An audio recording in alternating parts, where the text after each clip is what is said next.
Here's a quick history lesson showing how Israel is God's prophetic clock. Now, God is setting the world stage for His soon return, and Satan is doing everything he can to stop it. Now, sometimes the prophecies surrounding the end times, they happen so gradual that we miss the miracles right in front of our face. And Israel's modern existence is one of these miracles. Every end-time prophecy concerning Israel shows them thriving in their homeland at the Lord's return, just as they are now. But this didn't even seem to be possible 100 years ago.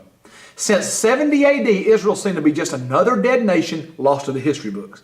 But around the 1890s, it was as if God said, it's time. Jews from every corner of the earth began to return to the land of Israel, just as the Word had promised. But as they returned, they found just a little problem. A huge Islamic empire now occupied their land. And they weren't too excited about just giving it back. So God took it. And after the dust of World War I settled, the Ottoman Empire, one of the largest and longest lasting empires of world history, collapsed and faded into obscurity overnight.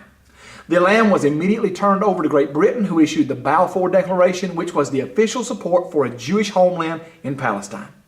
Now, as the Jews continued to pour into the land of Israel, old devil knew his time was getting short. Satan probably thought, well, if I can't stop them from getting the land, I'll just kill them all. And he tried. He raised up Adolf Hitler, sent him on a genocidal rampage, killing millions of Jews, causing a Second World War. Now, some people say, come on, preacher, there's no spiritual significance in this war too. Then why would Hitler put such effort and resources into killing the Jews, a people that at that time had no recognized nation or threatening army? Nah, I believe Hitler was just following his father, the devil. Now, Satan now saw that it was God's plan to bring Israel and the United States together as allies. So he tried to drive a wedge in between them. In 1945, Roosevelt made an oil deal with Saudi Arabia, and he wrote him a letter. You can look it up and read it. But assuring them that he and the U.S. would not support a Jewish state in the land of Israel. But Roosevelt should have asked God about that first. 1 week after writing that letter, Roosevelt died. Just another quick reminder that nothing or no one will stand in the way of God's prophetic word. Truman became president. Despite almost all of his advisors, he recognized Israel as a nation. So in May 1948, modern Israel was reborn. Now get this now. No nation in the history of mankind has ever been invaded and scattered for 20 centuries. And then that same people come back to the same land with the same language, same culture, and then flourish as a world power. It has never happened before in history. And the one time that it does, the Bible just happens to say so? Come on now.